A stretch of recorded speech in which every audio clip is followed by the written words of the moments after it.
SMPT Harapan Bunda Purwokerto tentang pola pengasuhan anak dan pengembangan anak. Nah, pada podcast pertama kali ini kita sudah kedatangan dua narasumber kita. Tapi sebelum itu, tentu kalian bertanya dong, siapa yang ada di depan ini semua? Yang pertama, kenalkan, saya Ustadz Bani. Kalian bisa mengenalnya dengan Ustadz Bani. Nah, ini adalah dua narasumber kita. Yang pertama, Rifki Sumukti, bisa dipanggil Ustadz Rifki ya. Hidayat, bisa dipanggil Ustadz Hidayat. Iya, beliau berdua adalah Ustadz Hidayat dan Ustadz Rifki. Dan mereka berdua juga adalah pengajar dari SMPT Harapan Bunda Purwokerto. Teman-teman, tentu teman-teman menyaksikan bahwa sejak bulan Maret, khususnya tanggal 14, kita sudah mulai masa pandemi, yang mana kemudian kebijakannya adalah membuat pendidikan atau pembelajaran dari rumah. Tentu ini sangat menarik, suatu kejadian yang tidak pernah terpikirkan, tapi tiba-tiba pendidikan di Indonesia dihadapkan seperti itu. Nah, kita akan membahas mengenai kejadian-kejadian yang telah terjadi di masa pandemi. Khususnya, apakah pandemi ini memberikan dampak yang signifikan terhadap pendidikan di Indonesia, khususnya di SMPT Harapan Bunda Purwokerto. Langsung kita tanyakan kepada dua narasumber kita. Bagaimana strategi selaku kurikulum di SMPT Harapan Bunda Purwokerto melihat dampak dari pandemi ke pendidikan? Ya, siap. Terkait wabah ini sendiri ya, seperti tadi yang sudah disampaikan. Ini datanya mendadak ya. Kita tidak tahu, kita lebih asik-asik aja. Tiba-tiba saya ingat sekali pertengahan bulan Maret nih. Pertengahan bulan Maret tiba-tiba pembelajarannya tatap muka di stop ya. Kita dialihkan nih. Kita dialihkan untuk pembelajaran jarak jauh. Ya, kenapa harus pembelajaran jarak jauh? Karena wabah ini mengharuskan kita untuk belajar dengan tidak bertatap muka ya, karena salah satu penyebaran virus corona ini, COVID-19 ini, yaitu melalui ini ya, berkerumun gitu ya. Jadi itu mengakibatkan kita nggak boleh seperti itu. Padahal untuk aktivitas pembelajaran seperti biasa, tentu di dalam kelas kita berkerumun ya, belajar kelompok dan lain-lain. Ini yang dengan sangat mendadak ini tidak boleh kita laksanakan. Tentu berdampak sangat besar kepada kita semuanya.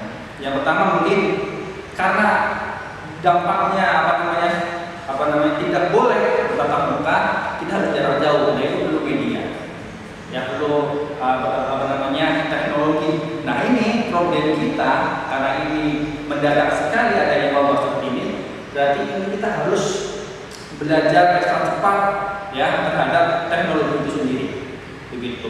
Terus kebanyakan guru-guru ya jarang sekali menggunakan teknologi jarak jauh ya, karena kita terbiasa paling-paling menggunakan piranti atau teknologi yang untuk memperlancar proses pembelajaran di dalam kelas. Nah ini jarak jauh ini hal yang sangat baru, ini perlu dengan sangat cepat kita harus belajar. Ini dampaknya luar biasa ya, kita harus ekstra untuk belajar, tapi belajarnya itu tidak untuk tahun depan gitu ya. Ini kita belajar untuk pekan depan, itu ini yang perlu kita pelajari dengan sangat besar.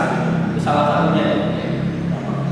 Ya, itu pendapat dari Ustadz Rifki selaku dari PJ Kurikulum. Nah, selanjutnya adalah dari sudut pandang guru pendidikan agama Islam. Yang notabene lebih banyak kepada persoalan perilaku dan kemudian keagamaan dan sebagainya. Apakah pendidikan masa pandemi ini, khususnya pendidikan PJJ, pendidikan jarak jauh ini begitu mempengaruhi terhadap proses pendidikan di SMP? Sebagaimana yang kita ketahui semua, bahwasanya pembelajaran jarak jauh dan kemudian pembelajaran secara langsung itu beda sekali. Terutama pembelajaran tentang PAI. Terutama PAI di sini kita beratkan dengan yang namanya adab. Nah, adab di sini sangat penting sekali. Ketika seorang tidak belajar adab dulu, maka ilmu-ilmu ia dapatkan akan susah ia peroleh. Kenapa? Karena adabnya saja belum terdapatkan, belum tercapai. Maka dari itu, apalagi sekarang kita melaksanakan pembelajaran jarak jauh. Bagaimana kita menyampaikan tentang adab kepada siswa-siswi kita, sedangkan kita berada di ruang yang terpisah. Maka sekarang mau tidak mau kita berusaha sebisa mungkin bagaimana adab ini khususnya disampaikan kepada siswa-siswi kita. Iya. Jadi pendidikan ketika masa pandemi dan ketika sebelum masa pandemi itu memiliki perbedaannya.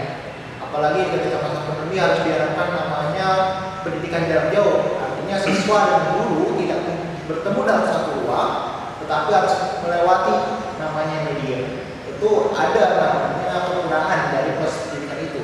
Salah satunya tidak bisa langsung kemudian melakukan transfer ilmu pengetahuan ataupun transfer terkait dengan akhlak ataupun adab. Nah, ketika tadi membicarakan tentang persoalan dampak, kalau bicara soal dampak tentu banyak sekali dampak yang bisa kita rasakan pada hari ini. Tetapi kita coba menggali ketika kita bicara dampak, maka apa yang kemudian perlu kita lakukan untuk mengecilkan dampak tersebut agar pendidikan jarak jauh yang notabene harus dilakukan karena tidak mau tidak mau harus dilakukan tetap bisa berjalan meskipun tidak bisa seoptimal ketika pertemuan langsung. Nah, apa strategi dari SMPT Harapan Bunda sendiri dalam menghadapi persoalan tadi PJJ dan bagaimana agar pendidikan yang selama ini dilakukan tetap berjalan dan setidaknya siswa tetap mendapatkan hak-hak mereka. Terkait dampak, memang ada dampak positif dan dampak negatif ya. Nah, ini tugas kita meminimalisir dampak negatif itu sendiri ya. Terkait strategi untuk meminimalisir dampak negatif itu, alhamdulillah dari LPDT Harapan Bunda itu sudah langsung tanggap sekali, langsung memberikan sebuah pelatihan yang mana ini nanti bisa digunakan untuk proses pembelajaran di yang ada di dalam kelas. Kita harus jarak jauh, jadi ini menjadi bekal untuk kita semua, yaitu pelatihan media pembelajaran. Kali ini untuk membuat siswa walaupun belajar jarak jauh tapi siswa tidak bosan. Nah, berikutnya untuk di SMPT Harapan Bunda itu sendiri itu terkait proses pembelajaran tentu harus tetap berjalan ya. Yang pertama kita menggunakan daring ya, seperti tadi dari LPIT kan sudah membekali ya sebuah pelatihan untuk suksesnya pembelajaran daring. Jadi untuk pembelajaran daring itu sendiri di SMPT Harapan Bunda itu banyak teman-teman yang menggunakan media pembelajaran ya, ada video pembelajaran gitu ya, nanti di-upload di YouTube. Jadi kita punya sebuah channel YouTube ya, SMPT Harapan TV. Nah, kita memaksimalkan lewat itu, lewat channel SMPT Harapan Bunda TV gitu. Terus ada lagi teman-teman yang seperti saya matematika itu akan lebih efektif ketika pembelajarannya menggunakan tutorial gitu kan, tutorial datanya dijawab langsung gitu. Pada saat saya membuka materi, saya langsung ketika ada siswa yang tidak bisa atau ada yang kurang jelas, langsung di situ bisa bertanya. Tentu saya bisa menggunakan, kalau di kita itu Google Meet ya, Google Meet atau Zoom gitu. Saya langsung menggunakan pembelajaran PowerPoint yang saya tampilkan langsung saya orat-oratan di situ. Jadi kalau siswa tidak paham atau kurang jelas dalam saya menyampaikan, siswa langsung bisa bertanya di situ. Gitu. Terkait evaluasi juga kita menggunakan ini Google Form ya, kita menggunakan Google Form. Tentu kita tidak bisa siswa datang ke sekolah hanya untuk mengambil soal ujian gitu. Jelas itu nanti di perjalanan kita sedang kondisi pandemi seperti ini, di perjalanan takut megang apa nanti malah berdampak buruk untuk siswa. Jadi kita menggunakan Google Meet untuk menghindari itu semuanya, tetapi proses evaluasinya diupayakan tetap berjalan dengan baik. Begitu. Terus juga kita ada selain daring ya, kita juga ada yang namanya portofolio. Jadi portofolio itu jadi satu set portofolio dari seluruh pelajaran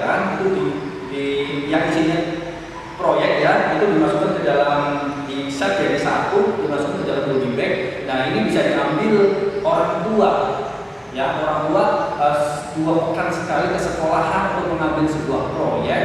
Nah itu proyek itu nanti ditegaskan lagi ketika di apa namanya di Google Meet atau di video pembelajaran gitu untuk menunjang proyek itu. Jadi begitu ya tentang portofolio. Nah itu di portofolio itu juga ada weekly plan. Kalau kita itu selama 1 pekan ke depan itu sudah jelas pembelajaran apa saja yang akan dilakukan, materinya apa saja. Jadi itu bisa dijadikan sebuah patokan ya orang tua ketika membantu siswanya atau putranya atau putrinya untuk supaya bisa mendapatkan ilmu ya dari apa yang dulu atau sudah sampai begitu. Dan terakhir ini strateginya selain ada daring ya terus ada portofolio, kita juga ada apa namanya strategi ya pembelajaran teritorial ya. Jadi pembelajaran atau pembelajaran teritorial ya. Jadi pembelajaran teritorial itu adalah pembelajaran ya tetapi berdasarkan wilayah. Jadi misal ya sama aja ada berapa nih siswa harapan bunda kita kumpulkan. Nah itu kita kasihkan sebuah pembelajaran. Tetapi perlu saya tegaskan ketika proses pandemi ini titik berat kita itu bukan akademik. Yang pertama titik berat kita itu adalah Al-Quran dan adat. Begitu. Jadi ketika kita mendatangi atau mengumpulkan siswa per wilayah, yang kita tekankan di sana itu pertama Al-Quran, yang kedua adat. Ya, terus kita punya amal yaumi dari bangun tidur sampai mau tidur lagi, kita pastikan semuanya berjalan dengan baik. Karena biasanya di harapan itu boarding. Jadi awal dari bangun tidur sampai mau tidur lagi itu sudah ada aktivitas yang memang mereka sudah biasakan. Tapi kan posisinya di rumah. Ini perlu ada cek ya dari kita selama dulu gitu. Selain motivasi orang tua, apa namanya untuk anak itu menjalankan amal umumnya dengan baik. Begitu. Selain ada teritorial wilayah atau saya ada pembelajaran teritorial atau berbasis wilayah, ini juga ada pembisit ya. Bulan kemarin saya juga ikut ya, berbarengan sama salah satu guru di SMP Darunda namanya Ustaz Thomas Eko. Beliau mendatangi beberapa siswanya, yaitu titik beratnya ke Al-Quran dan Hadis. Adapun untuk materinya kita menggunakan materi esensial, jadi kita tidak seperti materi pada saat kita normal. Tetapi kalau di pandemi ini materinya itu hanya yang poin-poinnya saja. Begitu. Jadi insya Allah di Harapan Bunda, di SMP Harapan Bunda khususnya itu hak-hak siswa kita upayakan bisa terpenuhi semuanya. Walaupun tentu kondisi pandemi seperti ini kita tidak bisa maksimal, ya tidak bisa ideal seperti kondisi normal. Begitu sih. Ya. Strategi SMP Harapan Bunda. Itu strategi pandangan dari bidang kurikulum terkait dengan bagaimana SMP Harapan Bunda menjawab persoalan pendidikan di masa pandemi. Kita membahas dari segi pendidikan agama Islam sebagai penopang utama maupun pendidikan karakter pada anak. Bagaimana strategi khususnya di pendidikan agama Islam dalam menghadapi PJJ khususnya dalam hal menguatkan karakter anak? Sebagaimana yang kita ketahui bersama bahwa ciri khas SMP Harapan Bunda seperti itu kita mengedepankan Qur'ani yang itu berkarakter menumbuhkan karakter. Karakter ini bisa kita artikan adab. Bagaimana adab seorang siswa terhadap gurunya, orang tua dan orang tua dan lain sebagainya. Kemudian tentunya di masa pandemi ini mau tidak mau tidak bisa dipungkiri lagi yang namanya adab ini pasti ada kemudahan. Kenapa? Karena yang namanya adab itu adalah pembelajaran yang sifatnya bukan hanya teori, tapi tatbiki, yaitu langsung praktek. Bagaimana kita menerapkan sebuah tata krama, sebuah santun, tapi yang akan mempraktekkannya tidak ada. Jadi sudah tidak dipikir lagi bahwa yang namanya adab sudah sedang merosot sekarang. Intinya sekarang bagaimana sinkronisasi atau komunikasi antara orang tua dan guru itu bisa baik, gitu ya. Bagaimana kita mengarahkan siswa-siswa kita untuk berakhlak yang baik,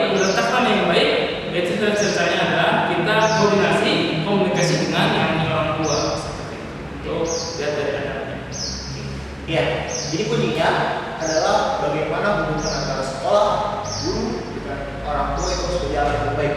Bagaimanapun ketika sekolah maupun guru membuat sebuah program, tetapi tidak dibarengi dengan dukungan dan penguatan dari orang tua, tentu akan hasilnya berbeda dengan ketika ada dukungan sepenuhnya dari orang tua.